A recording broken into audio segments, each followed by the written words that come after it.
lakini kwa sababu sasa unataka kujua, mimi nimemdisi Masu. Kuna moja ya verse unasema madogo wakikuomba kolabo unawaomba posho. Sasa je, Masu amewahi kuwaomba posho madogo? Masu anazingua sana. Masu madogo wengi mimi tunapokea lawama nyingi. Bana brother Masu tukimuomba collaboration bana anatuomba hela, na hela anatuomba ni hela kubwa, anajisikia na vimba sana. Moja ya sifa ulioitaja kwenye uliyemdisi ana dread. Je, Masu ana dread?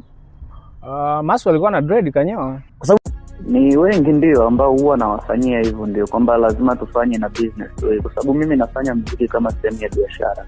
Na kama ni hivyo mpaka namwambia hivyo, it means kwamba mimi mzidi viwango. Unakuta mtu ndio anaanza kabisa, yani hana nyimbo hata moja, ndio anaanza. Mimi ni mpaka hapa nilipo nimetumia gharama, nimetumia nguvu, nimetumia muda pia kuwekeza. Kinachofanyika ni uwekezaji. Nafanya muziki for business, sio kwa kujifurahisha.